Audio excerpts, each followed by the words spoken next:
많은 것도 여기가 뜨겁다는 얘기 들었는데 네, 청소년의 눈으로 노동 보기예요. 그래서 첫 시간에, 두째 시간에 이어서 좀 더 구체적인 실태들로 이야기를 시작을 할 건데요. 하기 전에 좀 뭐나요? 네. 좀 어색어색한 분위기를 선생님들은 벌써 세 번째지만 저는 처음이잖아요. 그래서 좀 풀어서 시작을 해볼까 합니다. 자, 좀 피곤하시겠지만 중간에 이 십자 모양이 있어요. 아시는 분들 계시겠지만 십자 모양을 이렇게 응시를 한번 해주시겠어요? 한 10초간?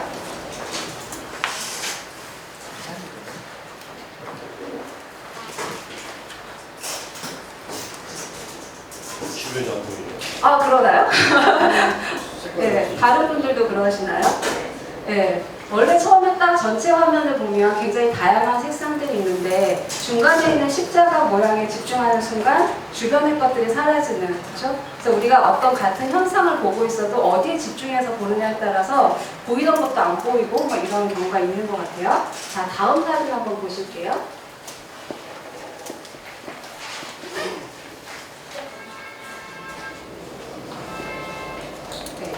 얘가 도라에몽이라는 애예요. 얘 코가 있어요. 이 코를 아까처럼 한 10초간만 이렇게 쳐다보세요.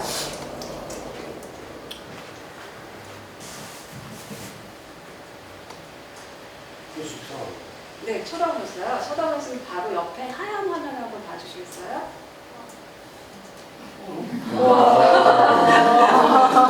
얘가 나타났나요? 얘가 나타났나요? 네. 정말 제가 무슨 마술을 부리는 것도 아닌데 뭔가에 집중해서 다른 장면을 불러오기도 하는 거죠. 그러니까 오늘 선생님들하고 저하고 그동안 청소년들을 그냥 내 자녀로만 혹은 교회에서 만나는 어떤 그냥 신자들 아니면 자녀 이렇게만 보셨었다고 하면 일하는 청소년의 눈으로 오늘 저랑 좀 같이 보다 보면 그동안 안 보이셨던 것들이 좀 보이거나 그동안 봤던 것들이 이거 좀 아니었네 하고서 다른 것을 보이거나 이런 일이 있기를 기대하면서 좀 준비를 해봤고요. 그래서 이제 처음에 그냥 시작할 거는요. 제가 혹시 카트라는 영화 보셨나요? 네, 보신 분들 많으실 텐데 그 카트라는 영화 속에 오늘 이야기하려는 주인공이 등장을 하죠. 네, 안 보신 분들을 위해서 너무 걱정하지 마세요. 제가 영상을 그 부분만 이렇게 편집해서 보여드릴 건데 그 보여드리는 영상이 한 3분 한 40여 초 되거든요. 그래서 그거 보시고 거기 있는 등장인물들이 꽤 많은 등장인물들이 나옵니다. 그래서 그 등장인물들에게 선생님들이 하시고 싶은 이야기가 혹시 생각나거나 이런 게 있으면 제가 이제 영상 보는 동안 이렇게 나눠드린 포스트잇에 좀 한마디씩 적어주시면 좋을 것 같습니다. 아저씨 때린 거 지금 당장 사과하시고요. 월급 제대로 주세요. 당장. 여기까지입니다. 여기까지인데요. 조금 장면이 기억나실 분도 있고 처음 보시는 분도 계실 텐데 여기 나오는 등장인물 중에 한 사람에게 제가 나눠드린 포스트잇에 좀 하고 싶은 이야기를 좀 써주시면 될 것 같아요. 뭐 2장, 3장 쓰시고 싶으신 분은 말씀하세요. 포스트잇 넉넉하니까요. 저한테 전화 주는 거죠? 전달을 제가 고의 하겠습니다. 그건 생각 못했네요. 전달하겠구나. 네. 한 1분, 2분 정도 드릴게요. 네, 일찍 적으신 분은 이렇게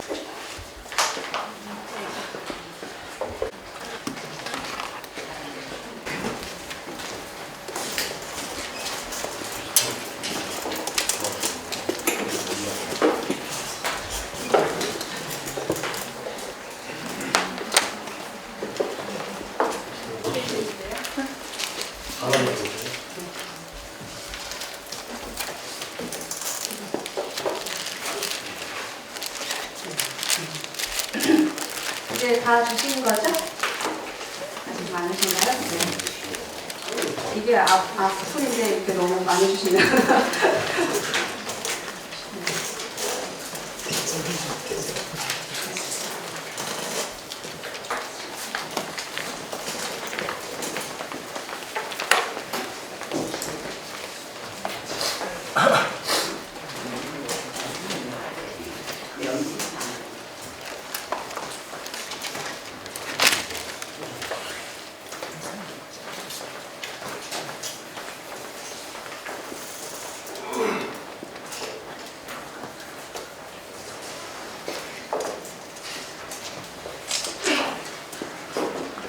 네, 이제 다 도착한 걸로.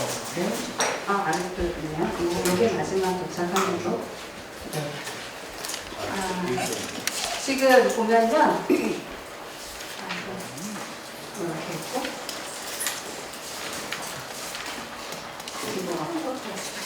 네, 네.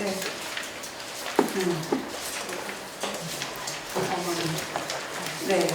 이게 제가 나눈 게 뭐냐면요. 그냥 별거 아니에요. 청소년에게, 주인공, 편의점에서 아르바이트한 청소년에게 한 이야기들, 그다음에 엄마를 향해서 한 이야기들, 점주, 사장님이라고 쓰신 분도 있고, 점주라고 쓰신 분도 있고, 그 외에 좀 이 전체적인 느낌을 나눠주신 분들이 계세요. 청소년에게 한 이야기부터 조금 보면서 제가 특별히 듣고 싶은 분께 청해보겠습니다. 아니면 선생님들 결정해 주셔도 돼요. 자, 청소년에게 어리다고 가만히 있지 말고 정당의 권리를 주장해, 이런 이야기가 좀 많이 있었어요. 이 비슷한 이야기가 잘했어, 누가 뭐래도 넌 잘한 거야, 뭐 이런 긍정의 말. 그 다음에 뭐 잘했다 어쩌다 이런 걸 평을 하기보다는 혹시 무슨 일이 있었던 거니? 이게 아마 청소년에게 아니면 전체 우리 사회에게 도대체 우리 옆에서 무슨 일이 벌어진 거야? 뭐 이런 일일 수도 있을 것 같고, 요거는 조금 이따가 한번 여쭤볼게요. 제가 해석한 게 맞는지 어쩐지. 자, 그 다음에 뭐 월급 다 받았냐? 전부 다 받을 때까지 거기 있어야지? 아니면 신고를 하거나 주인한테 받을 건 다 받아 하면서 뭔가 너 권리에 대해서 다 받아야 돼 라는 걸 한 번 더 말씀해 주신 것 같고요. 그 다음에 그런 면에서 이제 대부분의 설명하신 분들 다 너의 용기 혹은 너의 정당한 권리에 대해서 너는 그 정당한 권리를 충분히 받을 자격이 있어. 맞아서 억울하고 속상하지 않아서 그 마음을 먼저 읽어주고 권리에 대해서 더 이제 지지해주고 이런 말씀들 일색이세요.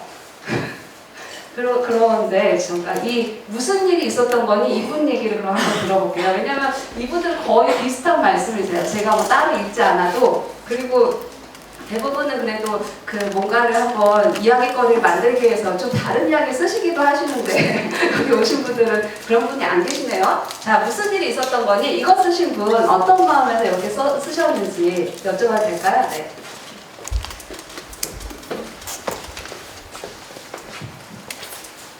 일단 청소년이 그렇게 열악한 상황에서 일을 하는 게 불만 마음이 생겼고요.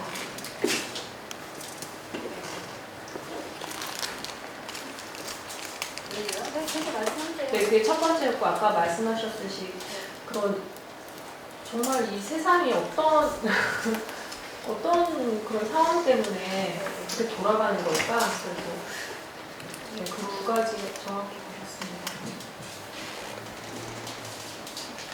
그러면 이게 그거네요.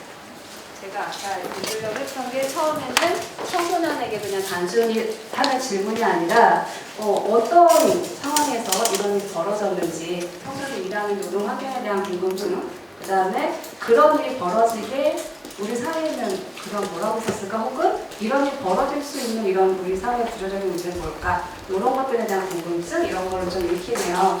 자, 그 다음에 어머님한테 한 이야기들도 또 굉장히 많아요. 일단 멋지다는 이야기 일색입니다.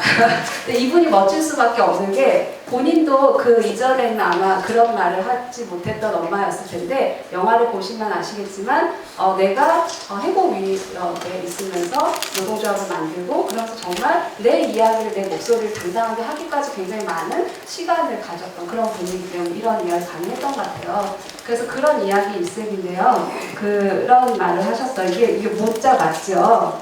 어디다 대고 반말이십니까? 이렇게 하신 분, 이제 어머니한테 한 얘기는 아닌 것 같고, 이분 한번 이야기 들어보도록 할게요.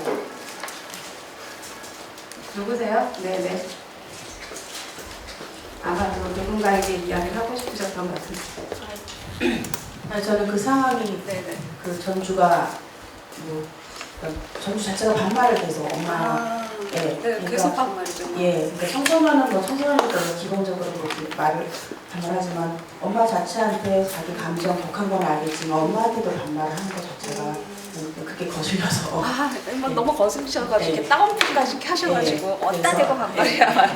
이거죠 사실은. 어디다 대고 반말이야. 그러니까 그런 거죠. 그러니까 성인이건 뭐건 상관없이 이렇게 막말을 하는 사람이라면 나이가 어렸을 때 그 나이 어린 노동자에게는 어떻게 되었을까가 아마 더 생각이 나니까 더 화가 나신 그 마음을 아마 여기서 담아주신 것 같아요. 자, 이번 이제 정주 용먹을 차례인데요. 보니까 정주에게 이제 이야기들이 많이 하셨어요. 너 그렇게 살아서 부자 되나 보자. 이거 해도 괜찮은 거예요? 가셔서 기도하실 거죠? 그리고 아저씨도 돈 버시기 힘드시겠지만 아들 같고 조카 같은 아이에게 쿨하게 월급 주세요. 월급은 쿨하든 아니든 줘야죠, 그죠? 근데 여기 워낙 답답한 마음에 쿨하게 주라는 식으로까지 조언을 해주셨어요. 그리고 편의점 사장님, 지금 내 기분이 그래. 참, 내 어이가 없네. 네? 이런 말씀 해주셨고, 자, 사람을 때리면서 가족을 팔지 않을 수 없나요? 뭐 예를 들면 아들 같다 이런 거. 저도 이런 경우 되게 많거든요. 그러니까 청소년들하고 같이 이제 상담을 하다 보면 같이 가서 이제 싸워야 할 때가 있어요. 그래서 가면은 그 사업을 하시는 분의 뭐 다수가 그렇진 않지만 일부가 항상 그런 얘기를 해요. 내가 너 고모라고 부르라고 했잖냐. 그래서 내가 너를 조카처럼 생각해가지고 그렇게 잘해줬는데 네가 이제 와가지고 뭐 최저임금 어쩌고저쩌고 뭐 사람 데려와가지고 네가 나한테 그럴 수 있어? 아, 이런 이야기 너무 많이 듣는 거예요. 그래서 순대촌에 한번 갔을 때는 뭐 동전 세례도 받고 막 그랬던 기억이 나는데 어쨌거나 이런 가족 팔지 맙시다. 아무것도 우리 그러지 않잖아요, 그죠? 난 편점 주인에게 청소년들의 노동을 착취하지 말고 올바르게 노동의 대가를 지불해주세요. 청소년들의 인권을 보호해주세요. 그죠? 그 다음에 미성년자에게는 시급을 제대로 주지 않아도 되는 거냐고. 그거 누가 얘기한 거예요? 그죠? 이거 관련해서 더 구체적인 거는 다음 시간에 곧 찾아옵니다. 그 다음에 주인에게 알바해야 하는 아이에게 아들 갖고 주워왔다고 하시던데 말과 행동을 일체를 비교하지 아까 그 가족 이야기 난 사장 너무 잔인하다. 여학생 용기에 찬사분입니다. 아, 여학생에게 이렇게 하신 분은 또 처음이에요. 근데 여학생의 용기라는 게 아마 그런 거 같아요. 저도 이제 이 영화를 보면서 드는 생각이 그 여학생이 처음에는 어떻게 해요? 친구랑 같이 가서 밖에서 못 들어가고 이제 좀 안절부절 조마조마 해가면서 제가 잘 받고 나올까 따라오긴 했지만 들어가지 못하는 그런 마음이 있었죠, 그죠? 그래서 받고 나왔는데 너무 상황이 어처구니가 없으니까 그냥 돌도 그냥 와장창창 막 깨버리잖아요, 그죠? 아마 장형인 것 같은데 깨버리면서 이제 하는 행동들을 보는데 우리는 이거를 용기로 보는 거죠. 아마 정주 입장에서는 저런 싸가지겠죠, 그죠? 근데 이제 우리에게는 용기로 보이는 그런 이유들이 분명히 있는 것 같고 그거 관련해서는 조금 이따 더 많은 이야기를 나누도록 할게요. 자, 그 다음에 네가 당해보니까 알겠지? 그래, 진작에 뭐죠 이거? 관심을 갖자? 이거 쓰신 분. 쓰셨네요? 네네. 네가라고 하는 거는 누구입니다? 이거는 저 영화를 봤거든요. 아, 네. 내가라는 내가라고 해서 내가 당해보니까 엄마를 중심으로 말한 거고요. 아, 그다음에 이제 엄마. 그 사장한테도 이제 마지막 장면이 엄마가 당하다 보니까 뜨끔했거든요. 근데 뭐냐면 우리 사회가 선거에 무관심이잖아요. 특히나 교육감 선거. 그러니까 자식이 학교 안 다니면 교육감 선거에 참여를 하거든요. 이것도 자기 자신이 노동조합을 설립했었고 회고를 당했으니까 관심을 갖죠. 그전에는 전혀 관심이 없었죠. 아들이 요로 터지니까 관심 가졌죠. 평상시에는 전혀 관심이 없던 거잖아요. 우리 사회가 그동안 진작부터 관심을 배가 있어야 된다는 차원에서 생각합니다. 어머니한테 한 거였네요. 어머니 70%. 70%. 아, 그런 부분인 것 같아요. 우리가 뭔가 그 상황, 어떤 갈등 상황에 잘 모이지 못하는 경우에 그 상황에서 이해가 깊지 않을 수 있지만 사실 그렇지 않다 하더라도 평상시에 어떻게 관심을 갖느냐, 그거는 내가 어디에 감수성이 끼어있느냐의 문제인 것 같아요. 그죠? 자, 지지난 시간에 그런 이야기를 많이 하셨을 텐데 예컨대 내가 청소년 노동자가 아니더라도 우리는 일을 했던 경험들이 분명히 있고 어느 순간에 항상 그 소수자로서의 경험들이 분명히 있단 말이에요. 그죠? 근데 그런 감각들이 어느 순간에 무너지고 어느 순간에 깨있느냐는 사실은 그거는 이게 다를 수 없는 문제인데 그게 굉장히 달라지는 그런 순간들이 있고 그러지 않기 위해서 우리가 항상 모든 것들에 관심을 가져야 되는데 그 모든 것이라는 게 항상 좀 애매모호하긴 하죠. 그죠? 그래서 오늘은 그런 걸 좀 구체화 한번 시켜보도록 할게요. 자, 그리고 나머지는 뭐 미안합니다. 그래서 아까 선생님께 여쭤봤더니 그냥 너무 이 상황이 그냥 좀 말문이 막히셨나 봐요. 그래서 그냥 미안합니다. 이렇게 얘기를 하신 것 같고 자, 아르바이트하는 학생들이 인권이나 존중이 지켜지는 나라가 될 수 있도록 바람을 가져봅니다. 네, 같이 하면 좋겠죠. 그 다음에 요즘 누가 제대로 알아보지도 않고 타인들 많은 사람들이 보는 앞에 때릴까요? 이 장면에 대한 제 앞뒤 이해도가 낮아서인지 너무 극단적인 표현인 듯 느껴집니다. 상황의 이해도와 주변 사람들이 가만히 있지 않았을 듯. 가만히 있지 않기를 바라는데요. 아까도 제가 말씀드린 것처럼 업주를 찾아가기까지 저도 굉장히 이게 막 가슴이 막 쿵쾅쿵쾅해요. 청소년이 얼마나 이렇게 얘기를 하다가 안 됐으면 저한테 같이 가자고 했을까. 근데 저도 가면 막 쿵쾅쿵쾅 하는 거죠. 근데 가서 얘기하면요, 생각했던 것보다 눈길을 안 주세요. 그 공간에는 저랑 같이 이제 간 청소년이랑 업주만 있는 것 같은 거예요. 거기 손님으로 오시는 분도 있고 같이 일한 동료분도 있고 한데 애써 보고 싶어 하지 않으시는 이런 장면들을 저는 많이 경험을 해봤거든요. 그래서 이게 어떻게 보면 영화라는 상황 때문에 여러 가지 사례를 다 묶어서 보여줬을 거다라고 생각을 하시겠지만 실제로는 이보다 더한 일들도 사실 더 많이 저는 겪어왔다는 말씀을 드리고요. 그래서 이게 어떤 게 더 세냐 안 세냐의 문제가 아니라 이런 비슷한 일들이 굉장히 많이 반복되고 있다. 그래서 이런 문제를 우리가 어떤 눈으로 볼 거냐 그런 얘기를 좀 영화를 통해서 좀 먼저 생각을 해봤습니다. 좀 구체적인 얘기를 좀 들어가 볼게요. 혹시 여기까지 내 얘기 왜 안 읽어줬어? 나 꼭 할 말 있어 이러신 분 있으면 주저하지 말고 밤잠 못 주무실 것 같으신 분은 꼭 얘기해 주세요.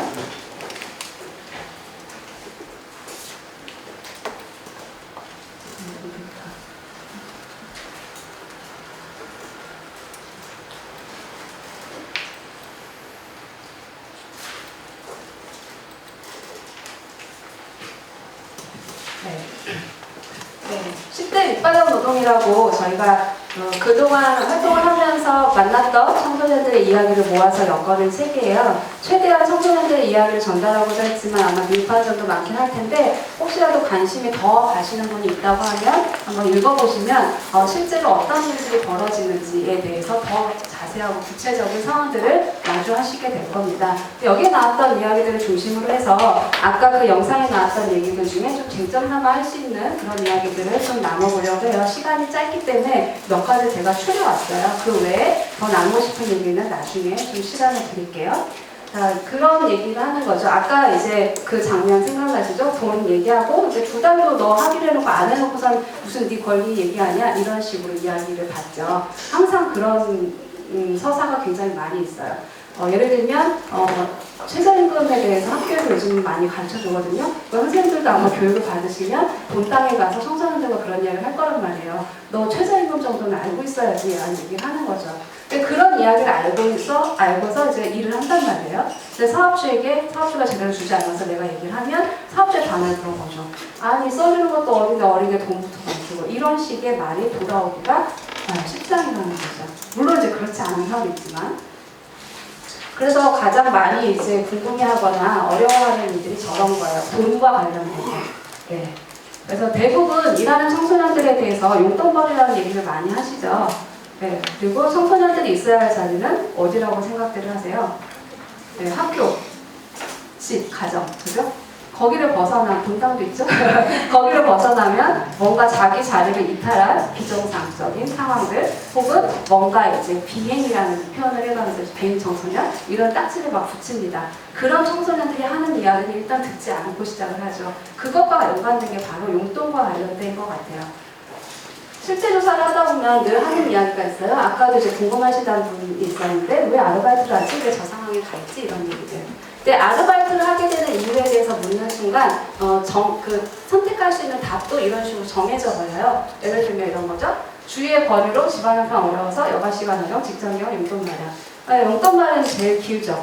돈 벌려고 일하니까, 그죠? 근데 이 표현을 이렇게 하는 순간 가외돈, 용돈이라는 건 가외돈처럼 우리가 생각을 하잖아요.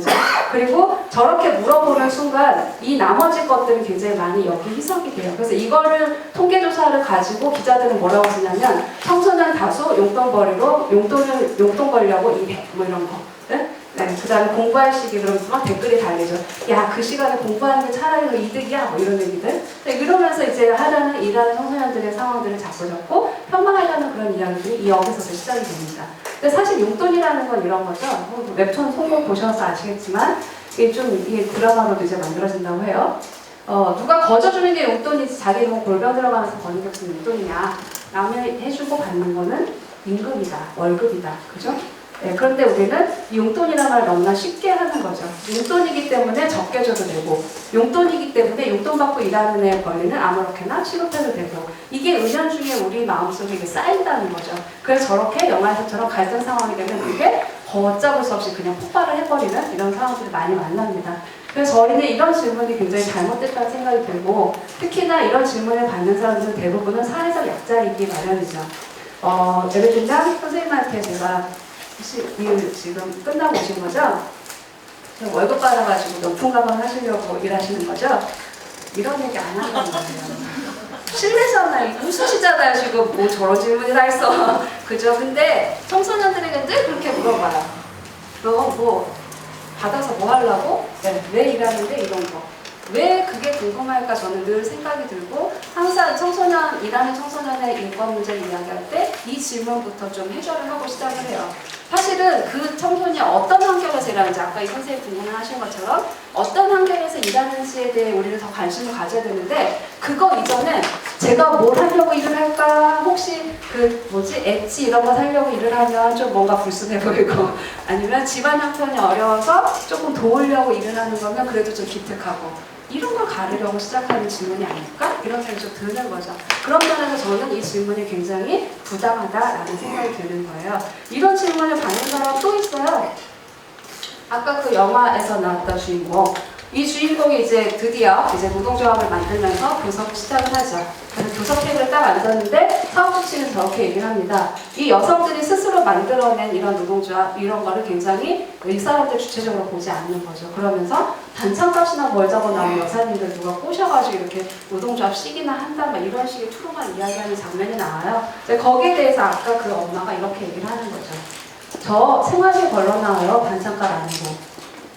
이 반찬값하고 용돈하고 뭐가 다를까요? 네. 그리고 또 연결하자면 너무나 많아요. 여러분들 지금 머릿속에 막 떠오르는 분들이 막 계실 거예요. 경기노동자분들, 소일거리나 하시는 분들인데 뭐 저렇게 일이라도 주는 게 어디야, 이런 시각들. 굉장히 사회적으로 약자 위치에 있는 분들에게는 그런 식으로 너무나 쉽게 이야기를 하면서 저임금을 주는 것들, 권리를 제대로 지켜주지 않는 것들, 이런 부분들에도 너무나 당연하게 생각을 하는 거죠. 그리고 그 이상은 생각들을 잘 안 하죠. 고민들을 잘 안 하죠. 어떤 환경에서 어떻게 일하는지가 더 궁금해야 되는데, 일하려는 이유에서 그냥 끝나버리는 거예요. 그러니까 청소년들은 그냥 용돈 벌려고 일해, 이게 끝인 거죠. 청소년들은 그렇게 단일하게 한 몸통거리가 아니거든요. 흑색 밑바닥이라는 책에서도 굉장히 다양한 가족 상황, 경제적인 상황, 처지, 여러 처지에 있는 청소년들이 나옵니다. 그래서 저희는 이렇게 질문을 해요. 뭐 하려고 알바하니가 아니라 아르바이트를 해서 돈을 안 받으면 제일 답답한 구석이 어디냐. 그러니까 받아가지고 어디다든 지출하냐. 한두 달 일하다가 또 다음 일하려면 두 달, 세 달 쉬는 건 부지기수잖아요. 그죠? 그 두세 달 동안 뭐가 제일 답답하니? 이런 질문을 하는 거죠. 그럼 이렇게 대답을 하죠. 생계비 계측조사 항목하고 조사 결과에 따른 항목이라는 게 뭐냐면, 이 왼쪽에 있는 거는 우리나라에서 생계비를 조사할 때 이렇게 하는 항목들이에요. 이게 필수적인 항목이다라고 해서 집어넣은 항목들인 거죠. 저희가 알바비 받아서 어디 지출하냐라고 이제 2008년도에 실질조사하면서 물었던 항목들하고 거의 60% 이상이 겹쳐요. 이건 무슨 소리냐면, 그냥 내 필수 생활에 필요한 것들을 지출하기 위해서 알바비를 쓴다는 거죠. 그러면 거꾸로 얘기하면 알바비가 끊기면 저 생활이 불안해진다는 거예요. 그렇죠? 할 수 없어진다는 거거든요. 그런 의미라는 거죠. 그래서 우리가 용돈이라고 하는 건 사실은 생활비이고, 그죠? 그 다음에 그 이유로 인해서 그게 그 사람이 하는 일이 평화될 이유가 전혀 없는 건데, 질문을 어떻게 하느냐에 따라서 우리가 보는 그런 상황들이 굉장히 달라지는 것 같아요. 첫 장면에서 도라에몽 봤던 것처럼요. 네. 그래서 이제 임금과 관련해서 이제 최저임금 얘기 많이 하죠. 지금 5,580원. 그죠? 그 선생님들이 지금 드신 김밥 한 줄이라던가 이런 거 저런 거 따지면 1시간 일해서 겨우 이제 김밥이나 아니면 이런 달달한 커피 한 잔 마실 수 있는 그런 정도 수준이에요. 혹시 내년도 최저임금은 얼마인지 혹시 아시나요? 6,080원. 네, 조금 더 쓰셨네요. 네? 아, 맞아요. 6,030원. 뭐 이거 뭐 퀴즈 마침 뭐 드리고 해야 되는데 준비한 게 없네요.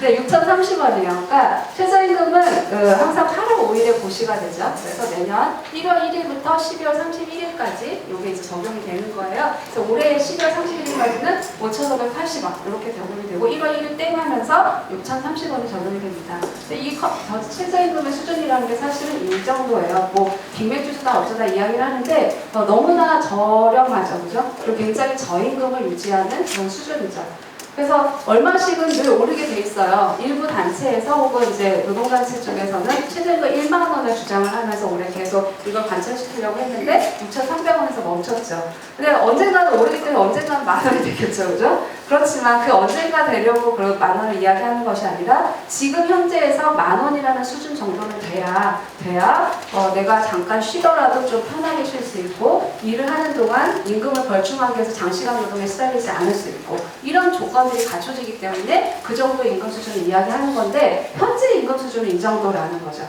그러다 보니까 청소년들 일하는 시간이 굉장히 길어집니다. 임금이 낮다 보니까. 근데 이 임금이라도 다 받고 일하는 모르는데 그렇지 않은 경우들도 꽤 있어요. 우리나라 최저임금 받는 비율이 이제 한 227만 명 해가지고 8명이 1명꼴이라고 해요. 그러니까 일을 하는 사람 중에 저 정도가 이제 8명이 1명꼴이죠. 그러니까 여기에서 그냥 단순하게 산술식으로만 계산해본다고 하면 요 앞줄에 계신 요 2줄 정도는 이제 다 최저임금 못 받고 일을 하신다 이렇게 생각을 하시면 되죠. 근데 이런 비율로 받고 있다 보니까 그렇게 받는 것도 그러면 제대로 받으면 좋은데 제목에 뭐라고 돼 있어요? 최저시급마저 깎는 알바트 임금 막 이런 식으로 이야기가 나와있죠. 이게 무슨 얘기냐면 최저임금을 지급을 해야 되죠, 그죠? 그리고 최저임금이라는 거는 임금의 최저선이에요. 최저임금법이라는 곳에서 정해놓기로도 임금 수준의 최저선을 결정하기 위해서 우리가 이 법을 만든다라고 이야기를 해요. 그런데 그 법안에 이상한 조항들이 있는 거죠. 최저임금 수급기간 동안 10% 감액할 수 있다. 이런 식의 기준들이 나오는 거예요. 그러다 보니까 어떤 숙련이라던가 어떤 경력을 쳐주지 않은 청소년들의 경우에는 최저임금이 가장 고임금의 수준이 되고 그보다 10% 깎은 임금이 이들의 임금이 되는 일들이 부지기수라는 거죠. 그러다 보니 이게 너무 잘못됐다 해가지고 대전에 있는 청소년들이 저렇게 이제 캠페인을 벌입니다. 우리 쪽에서 보니까 사장님들이 사실은 수습이 필요 없는데 대부분 물어봐요. 여기 오다 보니까 롯데리아 있더라고요. 거기서 일을 하는 친구한테 일을 하기 전에 교육을 얼마나 받아? 한 2-3시간 받고 바로 해요. 이렇게 얘기하거든요. 그런데 수습기간이 3개월이에요. 3개월 동안 저 10% 감액. 다른 롯데리아 가요? 그럼 거기서도 또 똑같이 2-3시간 배우고 또 경력 안 쳐주고 또 10% 삭감해요. 이런 식으로 되는 거죠. 그러다 보면 청소년들의 임금은 최저임금법이 있으나 마나한 그런 상황이 돼버리는 거예요. 근데 이런 상황이 되다 보니까 이 청소년들이 이거 문제다. 실질적으로 수습이 필요하지 않은데 수습기간 두고 임금 깎는다. 이거 문제다라고 해서 법이 살짝 바뀌었어요. 10% 감액을 한다는 거는 남겨놨는데 어떻게 했냐면 청소년들이 단기간이 되는 경우가 많잖아요. 그러다 보니까 1년 이상 근로계약을 하지 않는 경우라고 하면 바꿔 얘기하면 3개월, 6개월, 9개월, 10개월짜리라고 하면 절대로 최저임금을 10% 삭감할 수 없다. 수습기간을 두었다 하더라도 무슨 얘기인지 이해되시나요? 이런 식으로 바뀐 게 불과 2년 정도밖에 안 됩니다. 근데 여전히 이제 이 경기 노동자분들 같은 경우는 2015년도나 돼서야 최저임금이 적용되기 시작했어요. 이분들이 최저임금 적용 대상의 자체가 아예 안 됐었어요. 그러다가 2007년도에 30% 삭감, 2008년도에 20% 삭감, 2012년도에 20% 삭감 이렇게 하다가 2015년도 올해에 이르러가지고 최저임금을 적용받기 시작한 거죠.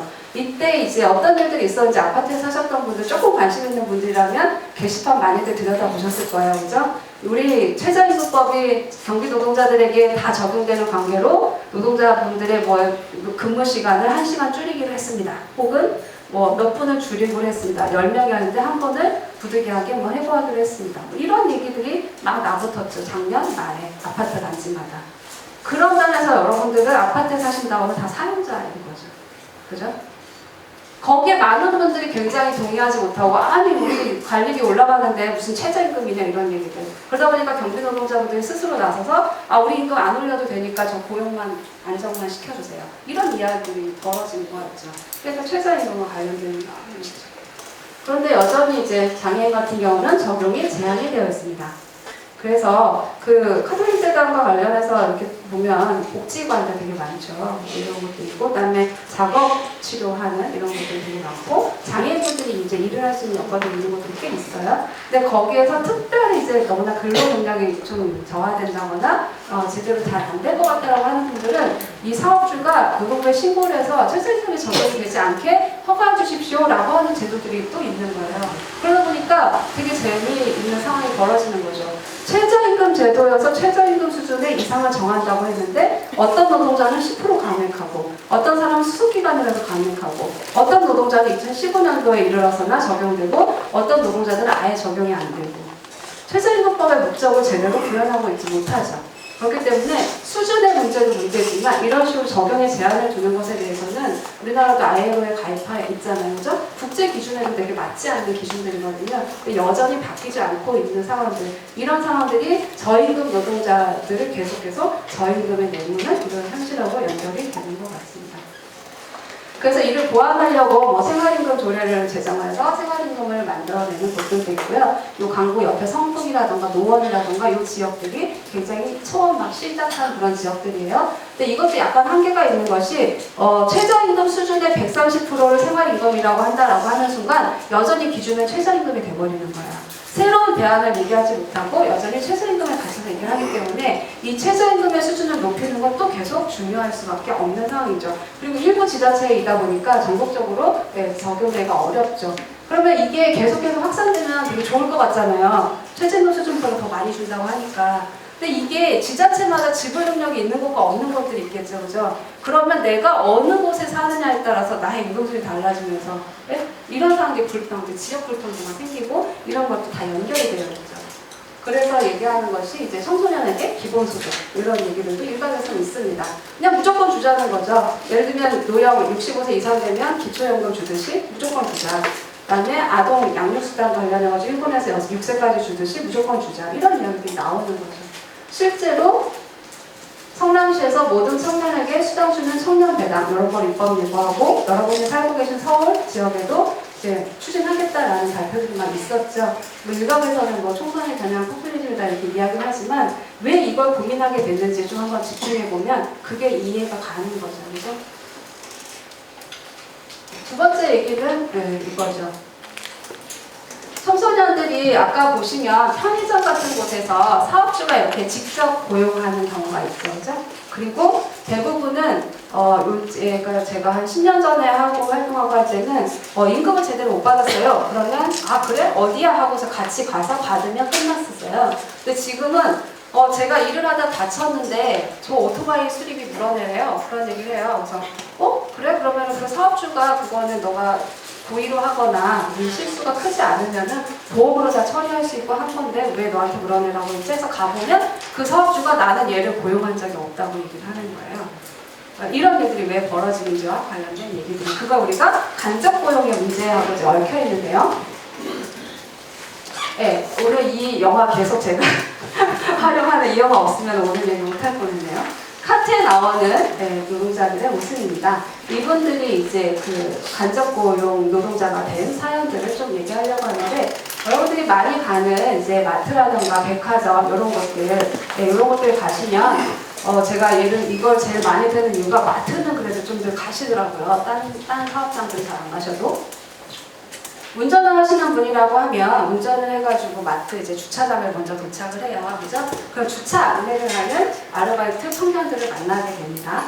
이 청년들은 용역회사에 소속이 되어 있고 예를 들면 집마트 뭐 이런 데 갔다고 하면 그 집마트하고 용역회사하고만 계약관계가 있지 집마트는 이 청년 노동자들을 전혀 몰라요. 네? 어떻게 하는지. 그리고 나서 주차를 하고 카트 정리를 해주는 노동자도 아르바이트 하시는 분도 있고 해가지고 이제 물건을 막 사러 다니죠. 하다 보면 시식코너 목 지나치시죠. 그 시식코너에서 시식코너를 이렇게 운영하시는 분들은 예를 들면 두부 판매하는 데 있다 그러면 동원두부다 예를 들면 그럼 동원두부에서 노동자가 그 딸려 나오는 거 두부랑 같이 딸려 나오셔서 거기서 시식코너를 운영을 하세요. 그 이분도 그 집마트하고 전혀 관련이 없는 분이에요. 왜냐하면 집마트가 니네 우리 여기에다가 물건을 진열하려면 노동자 한 명 와가지고 시식코너 운영해 하면서 이렇게 욕을 하는 거죠. 그리고 나서 이제 물건을 다 사고 계산대에 가서 계산할 때 이 계산 노동자분들을 만나죠. 그죠? 직접 고용되어 있는 경우도 있지만 용역회사에다가 계산 업무만 외주로 주는 경우도 굉장히 많습니다. 그리고 나서 또 똑같은 경로를 통해서 이렇게 나오는 거죠. 그리고 그 매장들을 거칠 때도 임대해서 하는 매장들이 있고요. 네? 그 안에 예를 들면 우유라던가 이런 것도 임대 매장들 되게 많죠. 그다음에 무슨 요즘에는 마트에 가면은 뭐 1, 2, 3층 막 나눠가지고 식품 코너 있고 의류 코너 있고 막 이러잖아요. 의류라던가 이런 매장들은 다 임대 매장이라고 보시면 돼요. 그러니까 이분들은 집마트에서 고용한 노동자가 아무도 없는 거라고 생각하시면 되는 거죠. 그러니까 여러분들이 마트에 가셔서 나올 때까지 이 마트에서 직접 고용한 노동자를 만날 확률이 거의 없으시다고 이제 보시면 돼요. 이게 이제 2007년도에 생긴 법 때문에 이런 상황들이 벌어졌어요. 그래서 이런 분들에 대해서 어떤 상황이 벌어졌냐면 예를 들면 법 얘기하면 좀 졸리실 것 같죠? 네. 그래서 제가 표로 가져왔습니다. 근데 이것도 졸리면 어떡하죠? 예전에는 직접 고용했던 사람들을 기간제법이라고 해서 기간제 및 단시간 노동자 보호 등에 관한 법률 뭐 이런 긴 이름의 법이 막 생겼어요. 그래서 이전에는 직접 고용된 정규직 아니면 가끔씩 정말 필요한 상황에 이제 노동자를 고용하는 기간제 정도였었거든요. 근데 이 법이 생기고 나서는 기간제도 뭐 3개월짜리 기간제, 6개월짜리 기간제, 10개월짜리 기간제. 왜 마트 가면 파트타이머 고용 이렇게 막 써놨죠, 그죠? 그러면 기간 보면 8개월에서 9개월, 10개월을 안 넘어요. 12개월을 넘으면 퇴직금을 줘야 되기 때문에 10개월, 11개월짜리 파트타이머 고용은 되게 많이 있단 말이에요. 이제 그런 노동자를 직접 고용하는 경우도 있고 아니면 뭐 용역회사에다 외주로 줘가지고 하기도 하고 막 이래요. 이게 왜 그러냐면 그 다소 긴 이름의 그 법이 여기 보이시나요? 칠판 보이세요?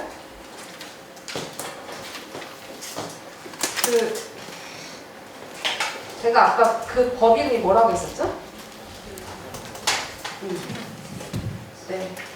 기간제 및 다음 시간은 더 자세히 배울 거예요. 기간제 및 단시간 근로자 보호 등에 관한 법률 뭐 이런 다섯 긴 법률이 있는데 이게 이전에는 정규직 아니면 간헐적으로 학교 기간제 선생님처럼 정말 특별한 경우에만 잠깐씩만 그 기간제를 쓸 수 있다 이렇게 했는데 이 법이 2007년도에 시행되고 나서는 모든 사업장에서 사료하고 상관없이 무조건 뭐 3개월짜리, 6개월짜리, 9개월짜리 노동자가 막 생겨나기 시작한 거예요. 근데 그게 그냥 막 하면 법이 제정될 때 굉장한 저항이 있었겠죠, 그렇죠? 그래서 어느 정도는 타협을 받냐면 2년까지는 그렇게 뭐 3개월, 6개월, 9개월짜리 막 할 수는 있겠지만 이거를 총합했을 때 2년이 된다고 하면 이 시점부터는 정규직으로 고용해야 한다. 요거 이제 의무사항으로 둔 거죠. 의무사항이라고 하는 건 이런 거죠. 내가 그 의무를 지켜도 되고, 그죠? 그 의무사항이 아니고 2년 동안 그냥 그 약속만 지켜도 되고 이런 상황이 되는 거죠. 그래서 선택지가 사업주에게는 첫 번째, 저 의무사항을 잘 이행해서 정규직으로 계속 고용을 하는 거죠. 기간제 1, 2년이었다가 이게 첫 번째 사항이었어요. 그러니까 두 번째 선택지는 뭐냐면 이 2년 동안 썼던 노동자 이 A 노동자를 2년 기간 해지하고 계약 해지하고 해고가 아니에요. 그 사람들한테는 해지를 하고 B라는 노동자로 다시 교체해서 고용을 하는 거죠. 그러면 이 B라는 노동자 또 2년 쓰고 또 계약 해지하고 또 C라는 노동자로 그 자리에 또 갖다 쓰면 되는 거죠. 이게 두 번째 선택지예요. 근데 이렇게 하려니까 너무 피곤한 거야. 1년 정도 지나고 4년 정도 하니까. 그냥 계속해서 교육을 시켜야 되고 막 그런 비용들이 막 든다는 거죠. 그리고 어쨌거나 내가 직접 고용하면서 사용자의 의무를 다해야 되는 게 좀 버거운 거죠. 그래서 세 번째 선택지가 뭐냐면 아예 외주화를 시켜버리는 거죠. 이 A, B, C들이 할 일들을 다른 회사에다가 그냥 다 통째로 다 맡겨버리는 거예요. 네. 계산 업무만 딱 다 맡긴다던가 이런 식으로. 이렇게 하다 보니까 아까 제가 사례를 든 것처럼 마트에서 점점 직접 고용하는 사람들은 줄고 간접 고용하는 사람들만 쭉쭉쭉쭉 늘어나는 그런 상황들이 왔다는 거죠.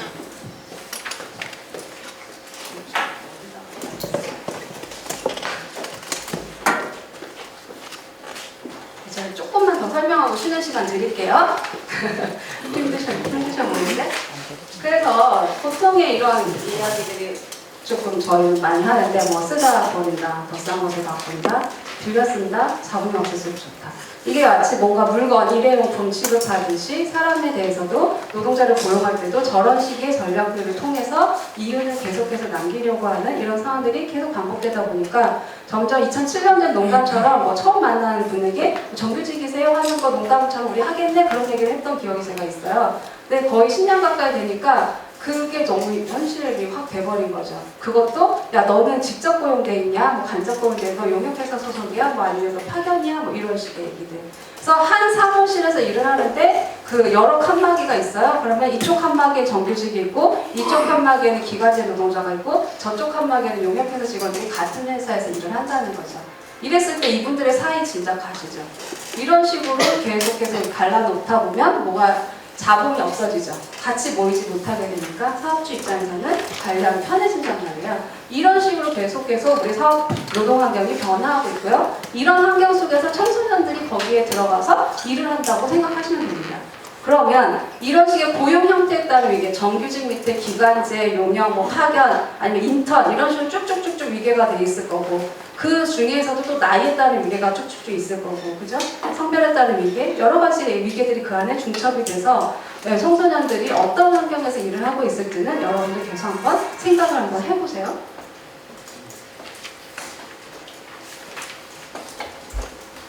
간접 고용의 가장 선정이 이건데 이거는 좀 다음 시간에 한번 물어보세요. 도급관계랑 파견관계랑 뭔 차이예요? 뭐 이런 거는 다음에 물어보시면 좋을 것 같아요. 왜냐하면 제가 이것까지 설명을 하면 선생님들이 저한테 막 인사를 하실 것 같아가지고 일단 요거는 넘어가는데 이걸 통해서 제가 설명을 하고 싶었던 건 뭐냐면요. 사업주가 이전에는 내가 상대하는 사업주가 직접 상대하는 나의 사업주가 한 명이었었는데 어느 순간 나의 사업주가 2명이 되고 3명이 되는 상황들이 생긴다는 거죠. 그걸 우리가 간접 고용이라고 해요. 쉽게 이야기하면. 사용하는 사람, 사람 사용한다는 좀 이상하긴 하지만 어쨌거나 좀 그런 표현을 많이 써요. 사용하는 사람. 예를 들면 이거죠. 내가 이분을 고용을 했어요. 그럼 이전에는 내가 이분을 고용을 해서 우리 사업장에서 일을 하게 되면 제가 이분을 직접 고용한 거예요. 근데 이분을 직접 고용하려고 하는 그런 비용 문제가 발생하니까 이분을 저 사업주에 소속이 되어 있는 분을 우리 회사에 와서 사업만 좀 보게 하고 싶은 거예요. 그래서 제가 저 사장님하고 계약을 하는 거죠. 우리 뭐 예를 들면 우리 회계 업무와 관련해서는 요거는 그 회사에서 책임져 주세요. 노동자 2명 항상 보내서 책임져 주세요 하고 계약을 한단 말이에요. 그리고 이분은 여기에 소속되어 있어요. 그러면 고용한 분은 저분이죠, 그죠? 근데 이분은 저희 회사에 와서 일을 해요. 그럼 제가 사용을 한단 말이에요. 고용과 사용이 분리가 된다는 거예요. 이게 간접 고용이라는 건데 이런 문제가 이런 법들 때문에 계속해서 깊어지고 있다는 거죠. 이런 상황에서 청소년들도 마찬가지예요. 지금 이게 그림은 갑자기 팍 나와가지고 그런데 처음에 보는 게 이제 호텔 연회장, 그 다음에 이제 그 택배 분류하는 곳, 그 다음에 그 이벤트 노동하는 이런 장면들이고요. 그 다음에 보는 게 이제 그 치킨 배달하는. 혹시 엊그제, 그러니까 2주 동안 아마 교육을 받으셨기 때문에 신문을 봐도 왜 우리 옷 사려고 하면 그 옷만 보이잖아요. 신발 사려면 그 신발만 보이고 1주 동안 아마 교육을 받으셨기 때문에 신문을 보면 청소년 노동 막 이런 거가 눈에 가지 않으세요? 아니신가요? 그러신 분이면 아실 것 같아서 여쭤본 건데 혹시 산재와 관련해서 배달앱을 통해서 고용된 청소년이 산재를 당했는데 노동자가 아니다라는 판결이 났다. 이 기사 혹시 네, 보셨군요. 네. 이게 왜 그런 일이 벌어지냐면요. 지금 제가 장황하게 설명한 이유가 그거에 대한 이해가 없으면 제가 뒤에 하는 얘기들이 되게 표면적으로만 이해가 되실 것 같아서 이런 간접 고용 상황들 제가 좀 길게 항상 설명을 합니다. 근데 많이 힘들어하시고 저도 힘들긴 해요. 근데 우리 잘 이겨왔으니까 이제 한번 얘기를 풀어볼게요. 이 그 오토바이를 어떻게 하냐면요. 간접 고용한다고 그랬잖아요. 이런 관계가 있는 거죠. 고용한 사람과 쓰는 사람이 다 달라지는 거죠. 예를 들면 이제 얘가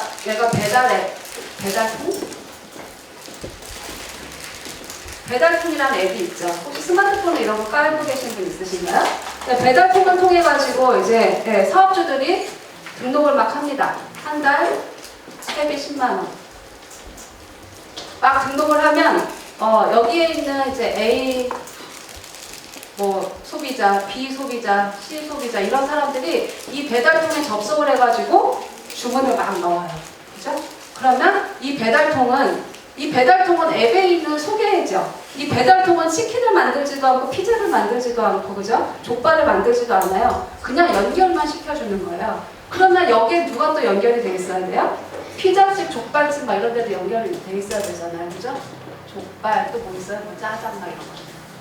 연결이 막 돼 있단 말이에요. 이렇게 연결되어 있는 상황에서 소비자들이 막 시키고 이 사업주들도 여기도 여기 있는 사업주 여기 막 있단 말이에요. 그러면 이거를 이용하는 소비자가 있고 여기에다가 음식을 쭉 올려놓은 이 만든 제조업체들, 사업주들이 있고 하면 여기에서 그럼 배달해준 사람이 누구예요? 노동자가 또 있어야 되잖아요. 그죠? 그럼 이 노동자들은 이 배달통이라는 앱에서 이렇게 대기를 시켜놔요. 1번부터 10번까지.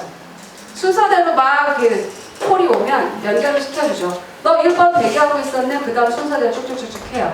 그러면 1번이 이 피자집이라고 봐요. 이번에 이제 여기서 콜이 왔어요. 그러면 배달통에서 1번한테 연결을 시켜주면 1번이 저 피자집에 가가지고 피자가 만약에 2만 원이다. 그럼 18,000원을 주고 피자를 사요. 그리고 나서 소비자 A에게 배달을 해줍니다. 그럼 소비자한테 2만 원을 받아요. 네? 그러면 2만 원 받으면 어떻게 되는 거죠? 나는 피자를 18,000원 샀잖아요. 그 2만 원과 18,000원 차액 2,000원. 2,000원 한 번 배달한 거에 대한 임금. 이렇게 되는 거죠. 그러면 이 1번 청소년은 배달을 많이 하면 많이 할수록 임금이 올라가겠죠. 그죠? 그러면 어떻게 해야 돼요? 빨리 달려야겠죠? 그럼 어떻게 해요? 막 신호도 무시하겠죠. 그죠? 막 달린단 말이에요. 그러다가 사고가 났어요. 사고가 나서 다쳐서 산재를 신청을 한 거죠. 근로복지공단에다 신청을 했더니만 근로복지공단에서는 그래? 너가 일을 하다가 다쳤고 그게 일을 하던 중이었고 다 맞네. 그러면서 산재 승인을 해준 거예요. 그랬더니만 이 배달통에서 근로복지공단에다가 아니 그런 처분은 말도 안 되는 처분이야. 왜냐면 나는 1번 이 청소년을 고용한 적이 없어. 얘는 자기 오토바이를 갖고 내가 연결을 해주는 거 가지고 지 스스로 가서 피자집 가져다가 소비자한테 주고 지가 돈 받았단 말이에요. 나는 아무 상관없어. 이렇게 나온 거죠. 부당해. 왜 나한테 내가 사업주여서 왜 산재보험 안 냈다고 나한테 왜 청구해? 부상권을 왜 행사해? 이렇게 하고 소송을 낸 거예요. 그랬더니 행정법원에서 얘기 들어보니까 맞네. 너하고 얘하고는 노동자 고용관계가 성립하지 않네. 그리고 이 사람은 노동자가 아니네. 근로기준법상 근로자가 아니면 산재보험법에 적용을 받는 노동자가 아닙니다. 우리 현행법상. 그러다 보니까 이거 취소야 라고 한 게 이제 그 사례예요. 이해되시나요? 네. 이런 일이 이런 배달통을 통해서도 하고 실제 그 배달을 대행하는 전문 업체들 뭐 배달인 2580 뭐 이런 거 막 보이시죠? 예전에는 그 빨간 통에 롯데리아, 맥도날드 뭐 이런 선명한 이름들이 있었는데 지금은 무슨 전문 배달인 뭐 이런 식으로 많이 써 있어요. 그런 업체들 다 저런 식으로 운영을 하는 거죠. 이런 걸 우리가 특수고용 노동자라고 이야기를 하거든요. 노동자이긴 노동자인데 사업주처럼 취급을 해요. 특수고용 노동자들이 그런 형태거든요. 이거죠. 같은 치킨, 피자 배달해도 배달앱 알만한 산재 아니에요. 이게 그 기사였었어요. 이따 집에 가시는 길에 찾아보시면 좀 더 구체적인 상황을 아실 텐데 이게 바로 이런 특수고용 상황에서 벌어지는 일이라는 거죠. 이런 일들이 너무나 많다 보니까 다음 시간에 배우는 법을 배우는 순간 굉장히 머리가 하얘지실 수도 있어요. 왜냐하면 그런 법이 전면 적용되는 5인 이상 사업장에서 청소년들이 일하는 비율이 점점 낮아지고 그 다음에 근로기준법에 적용을 받지 않는다고 하는 특수고용 형태의 노동자들이 점점 늘어나고 있는 상황에서 내가 그 근로기준법을 머리에다 탑재하고 내가 청소년들을 상담하고 나는 어떤 도움을 줄 수 있을까? 이런 고민에 빠지실 수도 있다는 거예요. 저도 실제로 그런 고민에 몇 년간 이제 빠져 있고 그러다 보니까 이 법을 알고 이 법을 청소년의 입장에서 일하는 사람 입장에서 해석을 해서 이 현실에 이거 같이 적용하고 싸우고 한다는 게 굉장히 어렵다라는 걸 매번 느끼거든요. 근데 저런 상황들을 알지 못한 경우에는 그냥 무조건 청소년 말만 듣고 노동부 가면 노동부에서 아니 이거 뭐예요? 노동자도 아닌데 왜 여기 왔어요? 해봤을 때 그 절망감과 실망감들은 어마어마하더라고요. 그래서 더 알려고 하시는데 알면 알수록 이전에 직접 고용을 했던 청소년들이 많았지만 지금은 점점 다 간접 고용 형태로 전환이 되고 있는 상황이다. 그래서 드는 의문이 그러면 법이 잘못됐으니 법을 바꿔야 되는데 이 법에서 규정하고 있는 노동자의 범위에 들어가지 않는다고 해서 이 노동자들 그냥 다 방치할 거냐? 그건 말이 안 되는 거죠. 그러니까 그럼 기준을 바꿔야 되는 거잖아요. 기준이 잘못됐다고 하면. 그래서 그 기준과 관련한 얘기들도 좀 많이 이야기가 되는 얘기들이고. 아, 죄송합니다. 진짜 정신 남의 거 쓰다 보니까 자꾸 놓치고 그러네요. 그래서 요 얘기를 하기 전에 제가 쉰다고 그랬죠? 그래서 이 다음 얘기로 넘어가기 전에 혹시 여기까지 질문이 있거나 아니면 질문이 없으시죠? 네? 없으실 것 같아요? 이따가 질문하실 것 같죠? 그러면 여기까지 이야기하고 한 10분 쉬실까요? 저 시계 맞나요?